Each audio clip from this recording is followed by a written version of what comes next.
test results are very important.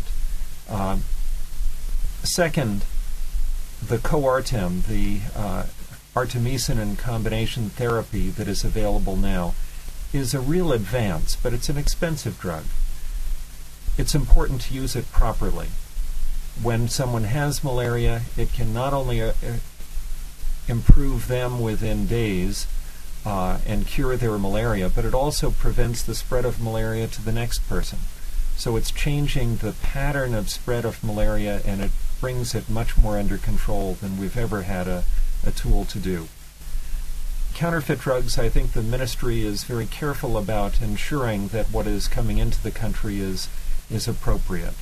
And I think that for the malaria drugs, we can be confident that what is in the health centers is coming from good sources. Use the right drug. Okay. Any addition to what Lawrence said?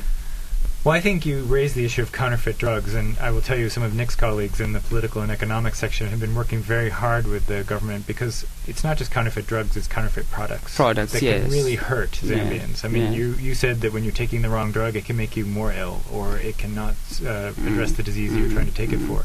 And I think people need to understand that they shouldn't be buying counterfeit things that are maybe cheaper, because they could be a danger to them and to their families, to their friends, and to their communities.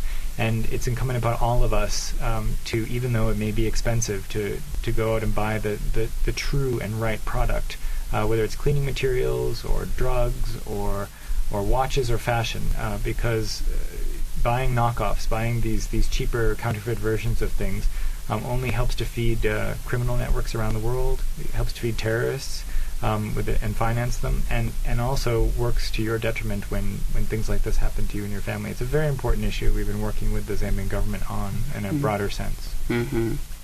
Yes. If I may add that I think because of donations from the United States and other donors and the ministry's procurement plans, the drugs for malaria, the drugs for tuberculosis, the drugs for HIV and AIDS are now being provided free. Yes. And this is a great success for Zambia.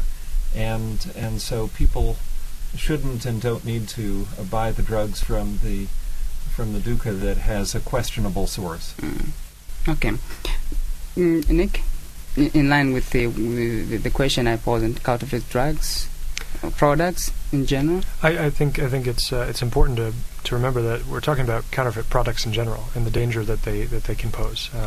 When you're counting on something, when doctors are telling you that this is going to help you, I think it's best to just follow that advice and not seek an alternative, because you're really not sure what that alternative will do. Not only will it not necessarily make you any better, but it could make you worse. Let's interpret our this year's theme for World Malaria Day, which falls tomorrow. Can we count malaria out? Well, what I think is interesting is in the past the people were working to try to control malaria and try to lessen its impact. And now we're seeing that malaria is actually being rolled back. And there's hope that someday, maybe in the distant future, we may be able to actually bring malaria down to very, very small numbers, or even, possibly, in our lifetimes or beyond, eradicate malaria. And I think that's the theme of Count Malaria Out, that we're changing it from a defensive pose against malaria to a more offensive one, and I think that's extremely encouraging. And it's testament to the success of our cooperation and our efforts. Is it possible we can count malaria out? Lawrence? Well, I think counting malaria completely out, eradicating it, is something that's going to be difficult, complex, and will probably take decades. But we have better tools, and I think now we have tools so that if we use them appropriately, use them effectively, we can reduce malaria from certain areas. We recently had the great success in Zanzibar, which has eliminated malaria. And I hope the same can be said for Zambia someday. But it's a more complex process, and one of the problems with using drugs in an incorrect way is that resistance develops. Right now, very little, if any, resistance is seen anywhere in the world against the drugs that we're currently using. But we've seen in the past with chloroquine, with SP, that their resistance has been developed, and we have a parasite that is difficult to eradicate. But I think now we have better tools, and used in combination, I hope we can count malaria out. Nick, one of the challenges that Zambia in general is facing, even in all sectors, could be education, health, is always related to the manpower. Sometimes you find that if this person is a nurse or a doctor, he attends to people more than the required number. Okay, you are coming from under the economic or political line. What should be done? Well, because this really has a negative impact in terms of giving the best service to this person, or even in education. You find that one teacher is in class, she or she is teaching maybe 50 pupils. I think my colleagues could speak to it, but I would say in general that when you're talking about the economic future of Zambia, when you're talking about investment, there are reasons why some of these American companies we mentioned earlier have come to Zambia.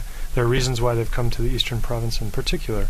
When they see the success that we've had with malaria, for example, that's something that they look towards when they say, we're looking for a healthy and educated workforce. That is something that definitely factors into their decision making. And so I think in a broad sense, I think you raise an important point, that we want to make sure that people are getting the attention that they need, both in terms of health but also in terms of education. Lawrence. Yes.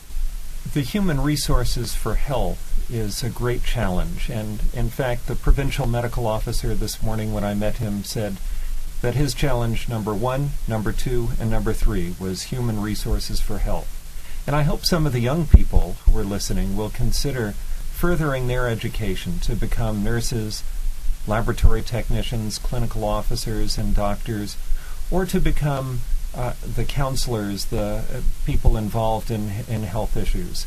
We need those human resources in order to improve health, to foster development, and so it's the commitment of the people that is critical to this. Yes. Well, I was just going to say, Moses, you sort of answered one of your earlier questions of what are some of the challenges we face. And I would say that recruiting, training, and retaining health workers and teachers and others here is a challenge for us. And it's one that we've been working very, very hard with the government of Zambia on. How can we recruit the best people? How can we train them properly to deliver? And how can we give them what they need in terms of housing and salary to make sure they stay to perform these very important functions in the country? And I'm sorry to say I don't have an answer right now, but we are working on it together with other cooperating partners and with the government of Zambia. Finally, I'll start with you, Nick, as we wind up the program. What are your last words? I think the thing that we've seen in our travels is really the strength of the partnership that we have with the Zambian people. And I think going forward, especially with the global financial crisis as it stands, we're really coming to look towards that partnership even more as we move forward together. Lawrence? In areas of HIV and AIDS, I think we have to think of HIV as a family disease, not an individual disease. And what I would say to your listeners is that we need to encourage couples to go together for HIV testing, to discuss HIV/AIDS, to discuss it with their children to prevent the next generation from contracting HIV and AIDS, for pregnant women to go early for services, and for those who are on care and treatment regimes to take those medications regularly to improve their health and to prevent the development of resistance to those drugs and the further spread of HIV and AIDS. Thank you. Yes, Michael? Well, I have a message of individual responsibility. We've talked about the partnerships here. We've talked about the projects and programs that the American people have brought here. But at the end of the day, it's up to Zambians themselves to take action and make the kinds of demands that will make sure that their country has a bright future. Taking personal responsibility for preventing the spread of HIV/AIDS, either